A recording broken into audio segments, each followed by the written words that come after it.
छत्रपती शिवरायांचा मृत्यू हा कोणत्या किल्ल्यावर झाला? मग शिवनेरीचे पहिले 2 अक्षर आणि रायगडचे पहिले 2 अक्षर काय शब्द तयार झाला? काय शब्द तयार झाला? शिवराय.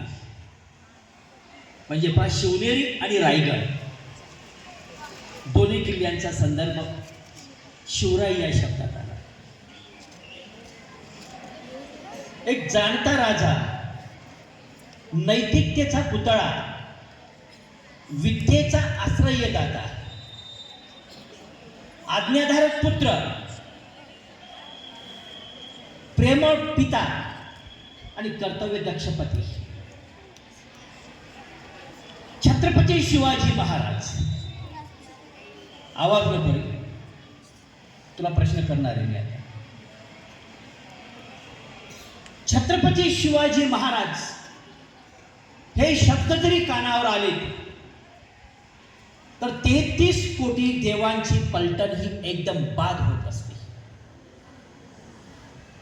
शिवाजी, शी म्हणजे शिका, वा म्हणजे वागा आणि त्याप्रमाणे जीवन जगा, असा या शब्दाचा अर्थ होतो.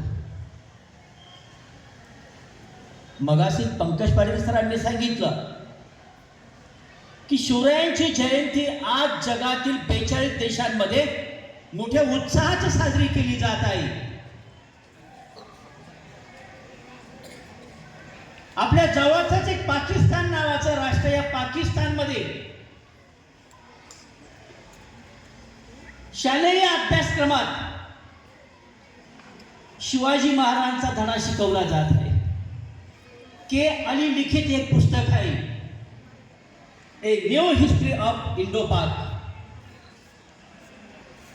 याच्यात एक प्रकरण आहे, औरंगजेब आलमगीर, आणि या प्रकरणात छत्रपती शिवाजी महाराजांचे व्यवस्थापन कशा प्रकारचे होते हे पाकिस्तानमध्ये शिकवलं जात आहे आज सुद्धा. काही इतिहासकार म्हणतात, अमेरिकन इतिहासकार, जर शिवाजी महाराजांना अजून काही वर्ष आयुष्य लाभले असते तर आतंकवाद, नक्षलवाद यांच्यासारखे जे शब्द आहेत हे शब्द आपल्या कानावर आले नसते. इंग्लंडचा इतिहासकार म्हणतो, शिवाजी महाराज जर आमच्या देशात जन्मास आले असते तर आम्ही आमच्या मुलांना सुपरमॅन आणि स्पायडरमॅनच्या कथा आम्ही शिकवल्याच नसत्या. आज सुद्धा अमेरिकेतील बोस्टन या विद्यापीठात शिवरायांचे अर्थशास्त्र, शिवरायांचे व्यवस्थापन शास्त्र या विषयावर 100 गुणांचा पेपर आज सुद्धा घेतला जात आहे. छत्रपती शिवाजी महाराज यांचे व्यक्तिमत्वाचे वर्णन नरहर कुरुंदकरांनी सुंदर केलेले आहे. छत्रपती शिवाजी महाराज पिवळसर गौरवर्णीय होते, मध्यम उंचीचे होते, टोकदार दाढी, बारीक मिशी, तीक्ष्ण अशा प्रकारचे डोळे. त्यांच्या प्रत्येक हालचालीत करारीपणा आणि निश्चयपणा जाणवत होता. त्यांना समुद्र स्नानाची विशेष आवड होती. सभेत बसले म्हणजे तर त्यांना हास्य मस्करी अजिबात चालत नव्हती. त्यांचे चालणे वेगाने होते, बोलणे वेगाने होते आणि त्यांना पाहता क्षणीच हेच राजा असावेत असे कोणी सहजगत्या म्हणू शकत होते. प्रचंड आत्मविश्वास होता त्यांच्यात, प्रचंड आत्मविश्वास. आणि हा आत्मविश्वास निर्माण केला मासाहेब जिजाऊंनी. राजे ज्या छत्रपती पदापर्यंत पोहोचले याला कारण मासाहेब जिजाऊ याच त्यांच्या प्रेरणापीठ होत्या, याच त्यांच्या संस्कार पीठ होत्या. मित्रांनो, ज्यावेळेस बंगलोरला अगदी तुमच्यासारख्याच वयाचे असताना काही समज नाही, बंगलोरला काय ते ऐशाराम करण्यासाठी गेले होते? बंगलोरला काय ते खेळण्यासाठी गेले होते? नाही. बंगलोरला सुद्धा जिजाऊंनी तर त्यांच्यावर ही प्रजा कशी सांभाळावी, जनतेचं कल्याण कसं करावं हे धडेच देत होत्या. आणि एक दिवस अचानक ते बालवय, आणि त्या बालवयात जेव्हा बायकांचा नाचकाम पाहण्यासाठी जिजाऊंना न विचारता निघून गेलेत, आणि ज्यावेळेस जिजाऊंना समजलं की शिवबा कुठे गेलेत, शिवबा कुठे गेलेत, शिवबा बायकांचा नाचकाम पाहण्यासाठी गेले आहेत, आणि त्यावेळेस जिजाऊ कडाळल्यात. शिवबा, आपणास पुढे बायका या नाचवायच्या नाहीत, तर बायका या वाचवायच्या आहेत. आणि हा संस्कार शिवरायांच्या मनावर हा कोरला गेला. आणि स्त्रियांची इज्जत करणारा, स्त्रियांच्या आबरूचे रक्षण करणारा हा जगातील हा एकमेव अशा प्रकारचा राज्यकर्ता होता. बंगलोरहून ज्यावेळेस ते पुण्याला आले, काय घेऊन आले आपल्या बरोबर? राजमुद्रा, अष्टकोनी राजमुद्रा शहाजी राजांनी दिली. आणि त्या राजमुद्रेवर काय शब्द होते? विश्व कल्याण, विश्व बंधुत्व, लोक कल्याण हे आपणास हे सांभाळायचं आहे. आणि त्याबरोबरच एक भगवा ध्वज घेऊन आले, तर ज्याच्यावर लोकांची भावना होती. ज्यावेळेस पुण्याला आले तर लोक हे भीतीने दर्याखोऱ्यांमध्ये लपलेले होते. अगदी लोकांचं जीवन हे कोल्ह्या कुत्र्यांसारखं झालं होतं. जिजाऊंनी काय सांगितलं? शिवबा, हे दर्याखोऱ्यांमध्ये जा, विविध जातींमध्ये मिसळा, त्यांच्यामध्ये खेळ खेळा, तलवारीचे खेळ, मातीचे किल्ले बनवा. त्यांच्यामध्ये मिसळले. जिजाऊ सुद्धा गेल्यात. लोकांच्या मनातील भीती ही दूर करत होते. आणि हा राजा 18 पगड जातीच्या जनतेचा हा राजा झाला. लोकांच्या ताटाला ताटा लावून जेवणारा राजा नव्हे, एकाच ताटात घेऊन जेवणारा हा राजा झाला. स्वतःची जमीन ती नांगरता येत नव्हती, स्वतःची जमीन. कारण मुराद जगदेवने असे एक धार्मिक भीती निर्माण केली होती या पुण्याच्या भूमीत की ही जमीन जो कसणार तर त्याचा वंश नष्ट होईल. आणि त्याने एक पहार लावली, त्याला उलट्या बाहुल्या लावल्या, चप्पल लावली. लोकांच्या मनात भीती, तिथं सुद्धा जात नव्हते, कोणी राहत सुद्धा नव्हते त्या जमिनीला. तर ते म्हणत होते पांढरी जमीन. जिजाऊंनी काय केलं? ती पहार उकरून टाकली. जिजाऊंचं माहेर शिंदखेड राजा आणि तर त्यांचं कुलदैवत देऊळ राजा येथील बालाजी मंदिरातून 12 किलो सोनं मागवलं. 12 किलो. या 12 किलो सोन्याचा एक नांगर तयार केला आणि शिवबांना सांगितलं की या भूमीवर हा नांगर चालवायचा आहे. लोक येत नव्हते, दवंड देण्यात आली अक्षरशः. तरी सुद्धा लोक घाबरत होते. का? या भूमीजवळ जर आपण गेलो तर आपला मृत्यू होईल, आपला वंश नष्ट होईल. जिजाऊंनी समजावून सांगितलं की इथंच स्नेहभोजनाचा कार्यक्रम करायचा आहे, सर्वांनी या. भोजनाचा कार्यक्रम ठेवला. शिवबांच्या हाती तो नांगर दिला, सोन्याचा नांगर. आणि तो नांगर चालवण्यापूर्वी त्याची पूजा कोणाच्या हस्ते केली? जे विधवा स्त्रिया होते ना, त्या काळी विधवांना कुठल्याही प्रकारचं स्थान नव्हतं सामाजिक कार्यात. 5 विविध जातीतील विधवा स्त्रियांना बोलवलं, त्यांच्या हातात कुंकू आणि हळद दिली. नांगराची पूजा करा. 5 तुमच्यासारख्या बालकांना बोलवलं, तुतारी वाजवण्यात आली, ढोल वाजवण्यात आले आणि तो नांगर तर त्या ठिकाणी तो फिरवण्यात आला. ज्यावेळेस ती भूमी नांगरत होती त्यावेळेस एक भटजी आले महासाहेब या भूमीवर तुम्ही नांगर फिरवू नका, लोक मरतील, त्यांचा वंश नष्ट होईल. जिजाऊंनी ऐकलं नाही. माझा जो वंश आहे हा माझ्या समोर उभा आहे. सुपीक जमीन आहे आणि लोक उपवासी आहेत. जिजाऊंनी तर त्याच वेळेस जाहीर केलं की लोकांना धान्य दिलं जाईल, लोकांना जमीन दिली जाईल.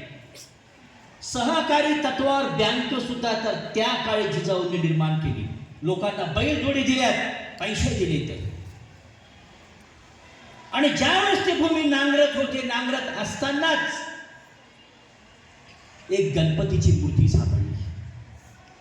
आज पुण्याला जो कसबा गणपती आहे, कसबा गणपती, ती मूर्ती नांगरत असताना तर त्या जमिनीत सापडली. एक जोगेश्वरीची मूर्ती सापडली. पुण्याला जे जोगेश्वरीचं मंदिर आहे, कसबा गणपती आहे, तर त्या ठिकाणी सापडले. जमीन नांगरल्यानंतर जिजाऊंनी काय केलं? शिवाला बरोबर घेऊन शिवशाही काठी तयार केली.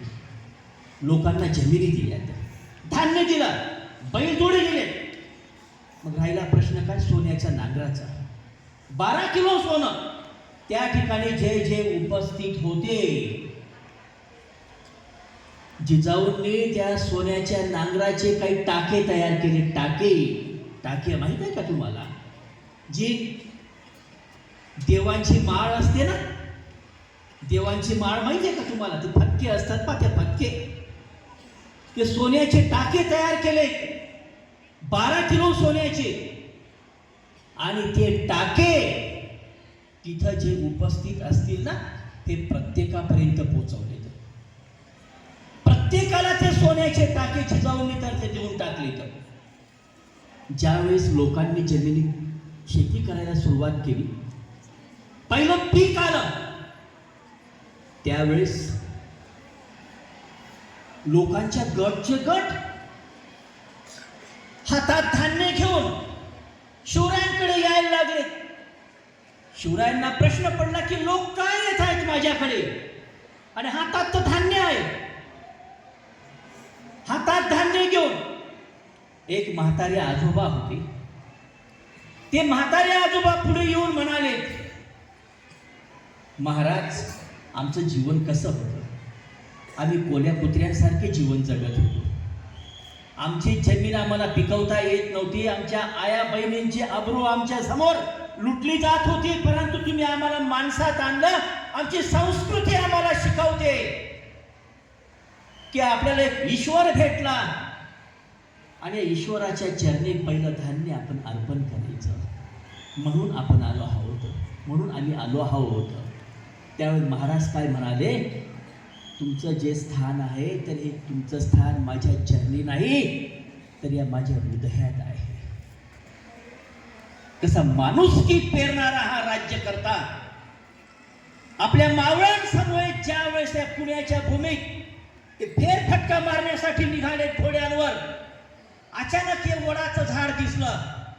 एकदम भलं मोठं वडाचं झाड. आणि शिवरायांनी अचानक घोड्याचा लगाम ओढला. घोडा थांबला. सर्व मावळे थांबले. महाराज का थांबले? वडाच्या झाडाचं निरीक्षण करत राहिले. आणि अचानक वडाच्या झाडाच्या पलीकडे आवाज येत होता, स्त्रियांचा आवाज. आणि काही व्यापारी होते इराणचे. त्या स्त्रियांना ते कुठेही हात लावत होते, त्यांचे ते चिमटे तोडत होते. ते स्त्रियांचे हात बांधलेले, पाय बांधलेले ते विनवण्या करत होत्या.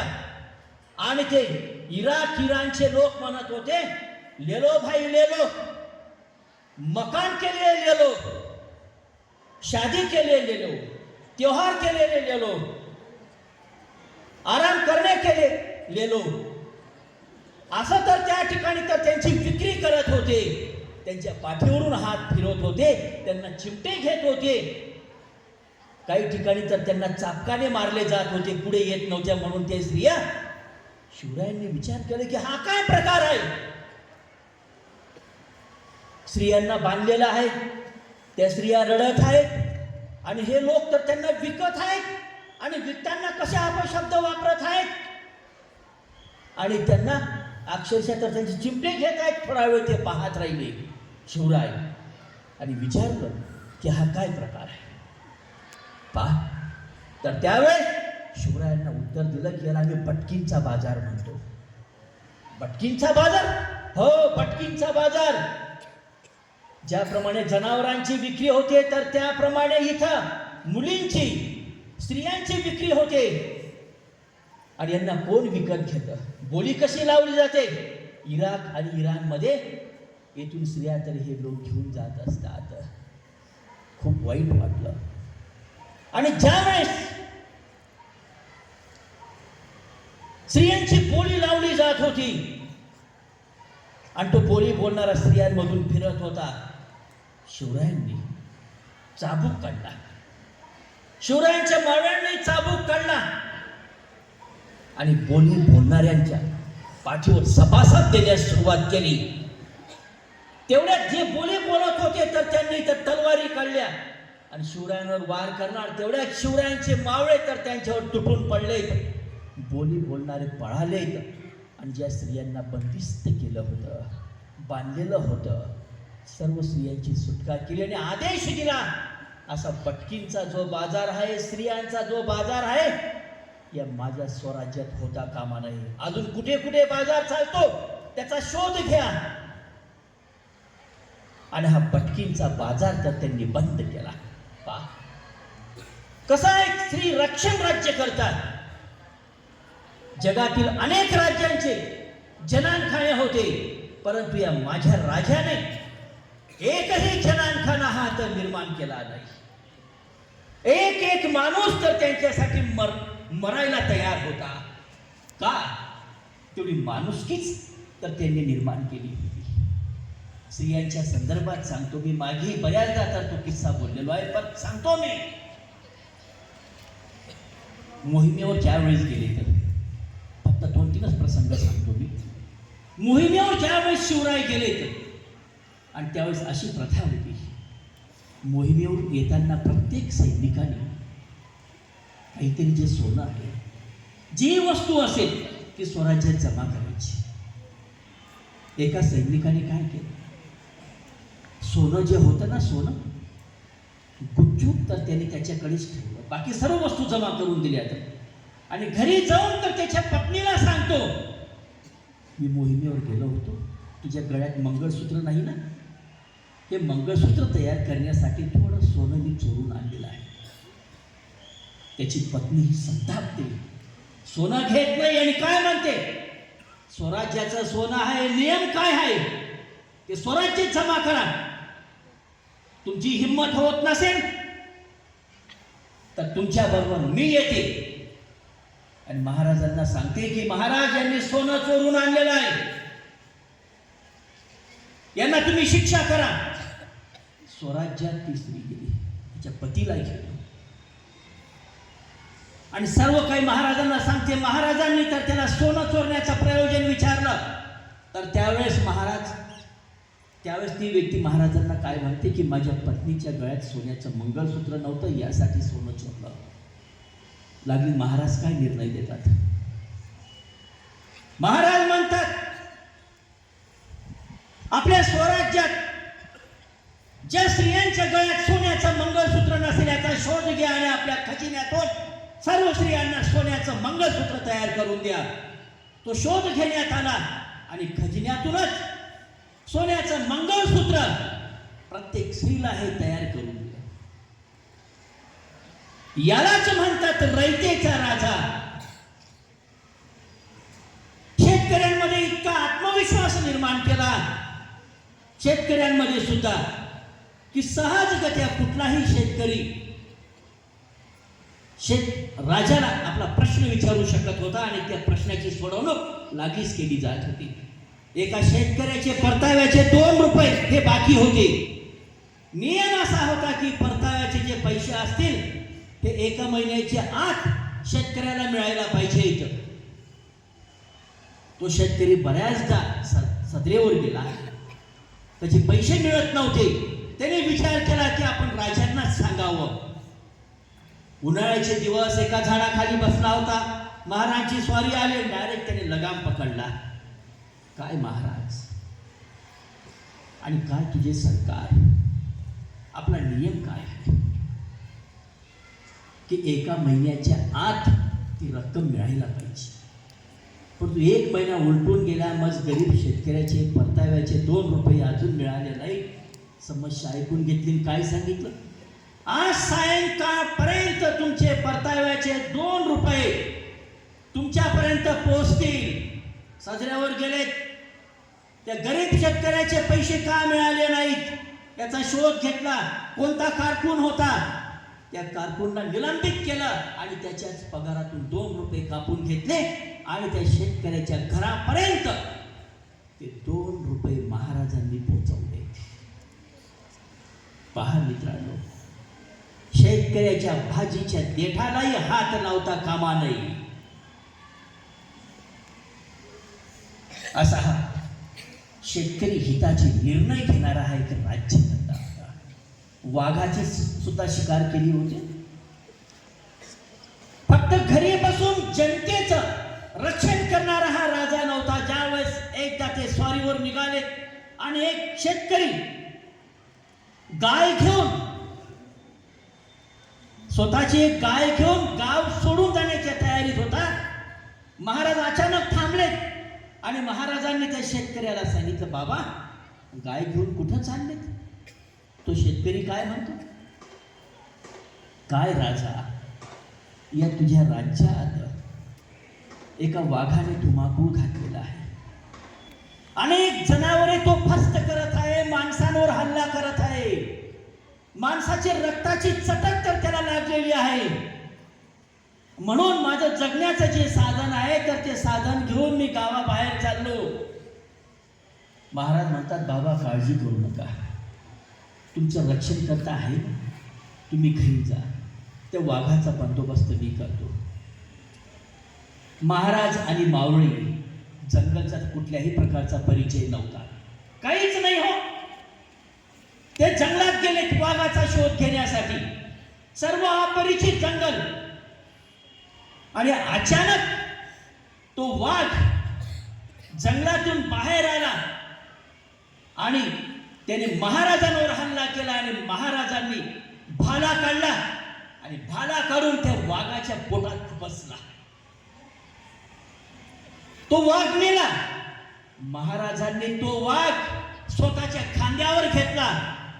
स्वतःच्या खांद्यावर घेऊन त्या गावात आणला, गावाच्या त्या मुख्य चौकात आणला आणि त्या चौकात तो आदळला.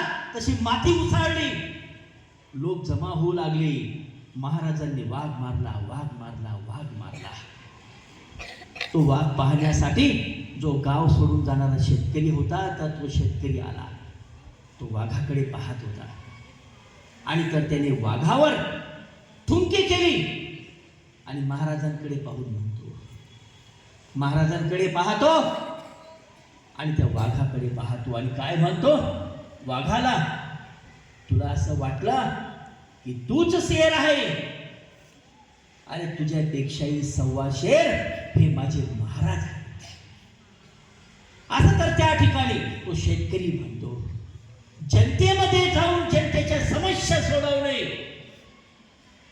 जनतेमध्ये फिरणे, त्यांच्यामध्ये चटणी भाकर खाणे, त्यांच्यामध्ये राहणे, असा हा एकमेव अशा प्रकारचा हा राज्यकर्ता होता. एक येसबाचं उदाहरण देतो, येसबाचं आणि लाय पाटीलचं, आणि शेवट करतो, कारण भरपूर उदाहरणं सांगता येतील. येसबा कोण होता? एक गुराखी मुलगा होता. महाराजांना पुणे परिसरात धरण बांधायचं होतं. धरण जंगलात गेले, इंजिनियरला घेऊन धरणाची जागा शोधली.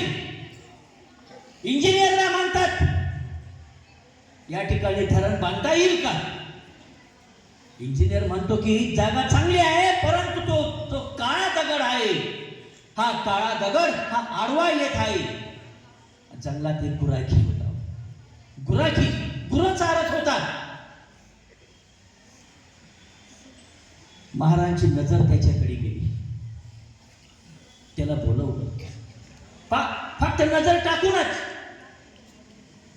माणसाची ओळख कशी करायची? फक्त नजरेवरून महाराज माणसं ओळखून घ्यायची. फक्त नजरेवरून. त्याला बोलवलं. बाळा, तुझं नाव काय? तो म्हणतो, माझं नाव येसबा. त्याच्या पाठीवरून हात फिरवतात. आवाज नको रे. त्याच्या पाठीवरून हात फिरवतात. येसबा, येसबा. अरे येसबा, तो समोर तुला तो काळा दगड दिसतो का? येसबा त्या दगडाकडे पाहत सुद्धा नाही, महाराजांकडेच पाहतो आणि म्हणतो, हो महाराज. येसबा, तुझ्या गावाला पाणी नाही ना? धरण बांधायचं आहे. परंतु धरण बांधण्यासाठी तो काळा दगड हा आड येत आहे, तू फोडशील का? येसबा त्या खडकाकडे पाहत सुद्धा नाही आणि महाराजांना म्हणतो, हो महाराज, मी फोडून टाकणार. हो महाराज, मी तुला 15 दिवसांची मुदत देतो. 15व्या दिवशी मी येणार आणि तर त्या ठिकाणी तो खडक तर त्या ठिकाणी दिसायला नको. येसबाने महाराजांनी सांगितल्याप्रमाणे अहोरात्र कष्ट घेतले. महाराज आले तर त्या ठिकाणी तो दगड नव्हता, तो खडक नव्हता. महाराज काहीतरी सोन्याच्या मोहरा घेऊन आलेत. येसबाला वाटलं की आता मला महाराज बक्षीस देतील, पण ते बक्षीस मला घ्यायचं नाही. महाराजांनी बोलवलं, येसबा, इतकं चांगलं काम केलं. या सोन्याच्या मोहरा महाराजांनी तर ती पिशवी काढली. तो घेत नव्हता. महाराज त्याला बळजबरीने ते सोन्याच्या मोहरा द्यायचे आणि येसबा पुढे पळायचा आणि महाराज तर त्याच्या मागे. ते जंगलात तो पुढे, महाराज त्याच्या मागे. शेवटी महाराजांनी तर त्याचा हात पकडला आणि हात पकडून येसबाला सांगतो की येसबाला सांगतात की येसबा, या सोन्याच्या मोहरा घे. येसबा म्हणतो, नाही महाराज, तुम्ही तुमच्या तोंडातून 5-6 वेळा येसबा येसबा हे नाव काढलं आणि माझ्या पाठीवरून तुम्ही हात फिरवला. हेच मला सर्वात मोठं बक्षीस आहे. माझ्या राजाने त्यांच्या तोंडातून येसबा हे नाव काढलं. असा एक माणुसकी निर्माण करणारा, माणसांना जवळ निर्माण करणारा हा राज्यकर्ता होता. जंजिराचा किल्ला कोणी पाहिला आहे? मुरुड जंजिराचा किल्ला. सहली निमित्ताने कोण कोण गेलेले आहेत? कोणी नाही. निंग्लिश किल्ल्या, निंग्लिश किल्ल्याच्या तर बऱ्याच सहली जातात. मुरुड जंजिराला कोणीच पाहिला नाही. मुरुड जंजिराचा किल्ला कोण कोण आहे? तुम्ही पाहिलेला आहे. छान. जंजिराचा किल्ला तिकडे पण तो शिवरायांच्या ताब्यात कधीच आला नाही, कधीच नाही. शिंदीचा होता तो किल्ला. परंतु शिवरायांनी एक मनोकामना व्यक्त केली होती. हा किल्ला जर माझ्या ताब्यात आला तर मला इंग्रजांवर वचक ठेवता येईल, पोर्तुगीजांवर वचक ठेवता येईल. तर त्यावेळेस दरबार बसला दौरा आणि या दरबारात शिवरायांनी असे विचार मांडले. दरबारात लाय पाटील होते. लाय पाटील काय म्हणतात? महाराज, किल्ला आला तुमच्या ताब्यात. काय म्हणतो? लाय पाटील हा कोळी समाजाचा होता. कोळी. लाय पाटील काय म्हणतो की महाराज, किल्ला आला तुमच्या ताब्यात, समजा तुमच्या मनातील इच्छा मी पूर्ण करतो. लाय पाटील आणि मोरोपंत यांनी सैन्य घेतले आणि ठरवलं केळशीच्या भागात मोरोपंताचं सैन्य असेल. माझे कुमक मी अगोदर घेऊन जातो. रात्री समुद्र खवळलेला होता. ती जहाजं घेतली, तर त्यावेळेच्या होडी घेतल्यात, गलबती घेतल्यात, शिड्या ठेवल्यात आणि ठरलं की रात्री अगोदर लाय पाटीलने जायचं. काही कुमुक घेऊन. काही ठिकाणी समुद्र शांत होता, काही ठिकाणी समुद्र खवळलेला होता. जहाज ती गलबत हालत होती, त्यांच्यावरच्या शिड्या हालत होत्या. रात्रीची वेळ आणि अशा वेळेस त्या जंजिराच्या किल्ल्यावर वरती सिद्धीचे जे सैन्य असेल हे मशाले घेऊन ते फिरत होते, फिरत होते. अशाही अवस्थेत रात्रीच्या वेळी लाय पाटील ती गलबत घेऊन निघाला. त्या शिड्या, ते गलबत किल्ल्याला लावली. किल्ल्यांवर त्या शिड्या ठेवल्या.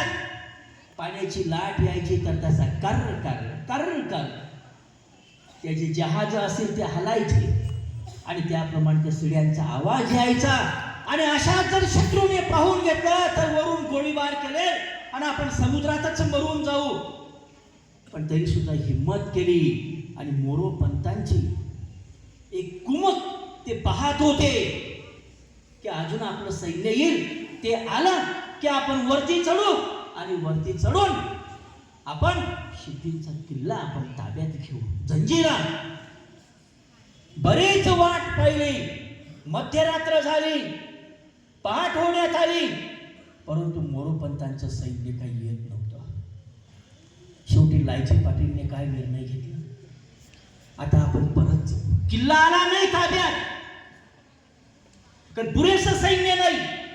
परत आपली गलबत काढली, शिड्या उतरवल्या, गलबतांवर ठेवली आणि पहाटेला किनाऱ्यावर आले.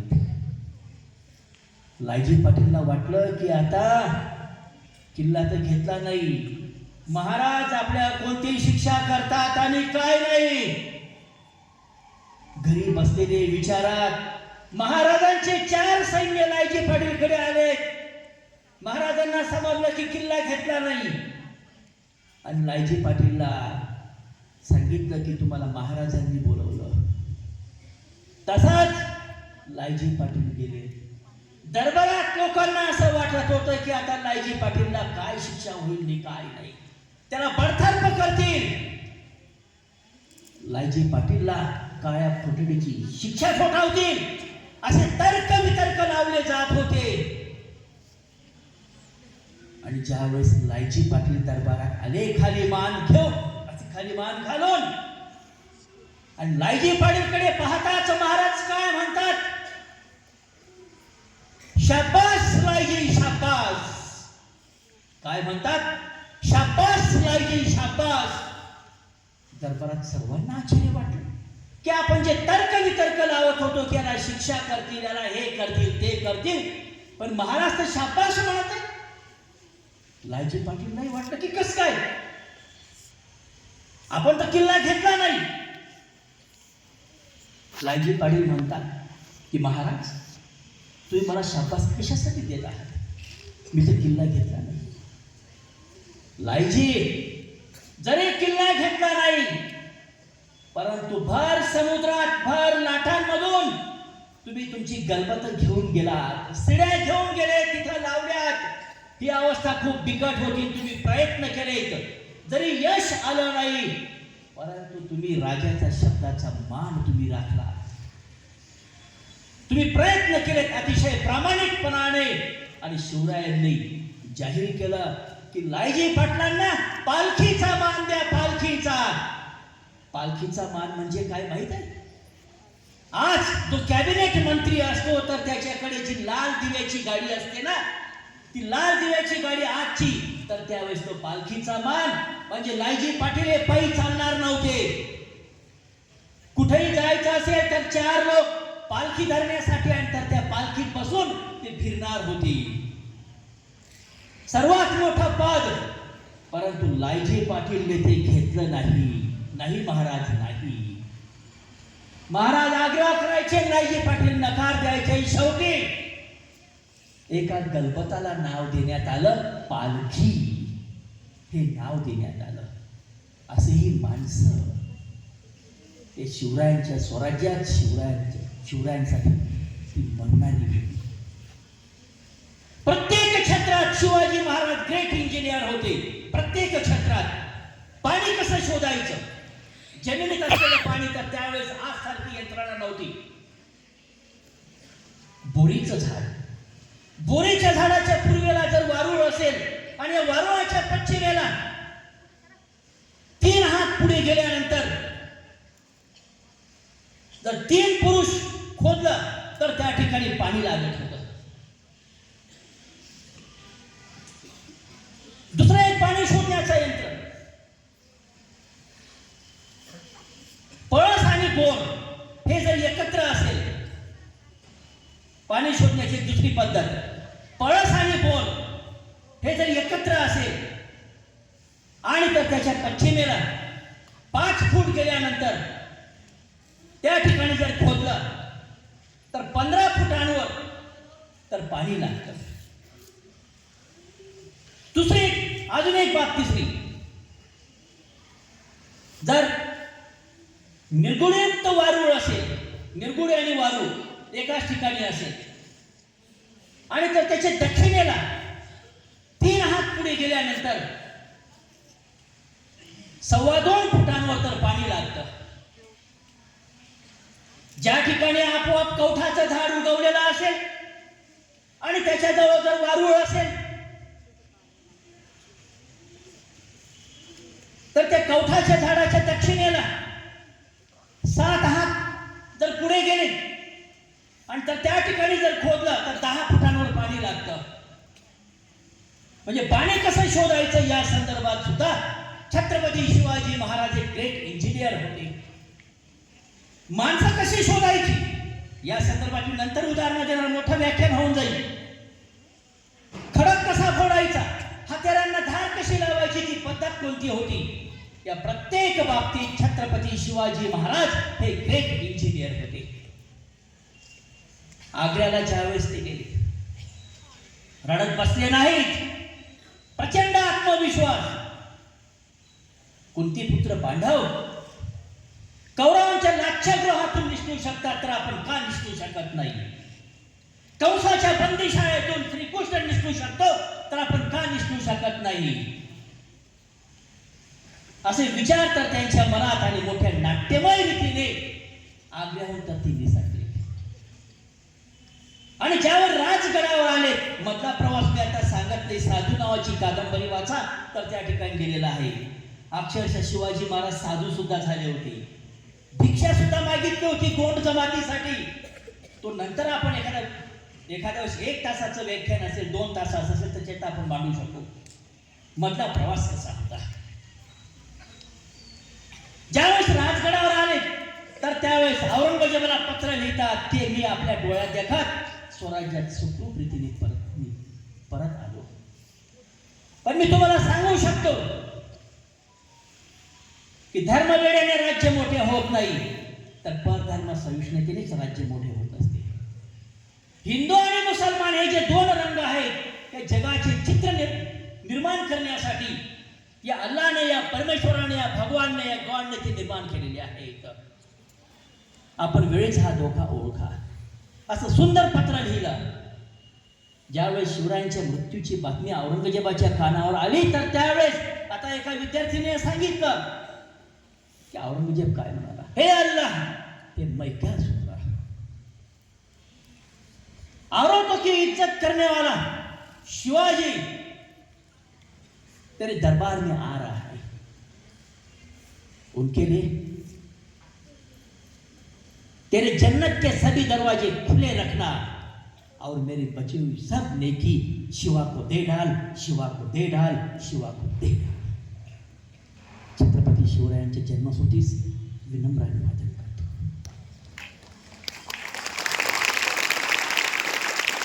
अण्णासाहेब भोसले यांची जयंती आहे. अण्णासाहेब भोसले आणि माझा खूपच संबंध आलेला आहे. तुम्हाला सांगतो मित्रांनो, या व्यासपीठावर ज्या ठिकाणी मी उभा आहे, जे मला भाकरी देत आहे, आवाज नको,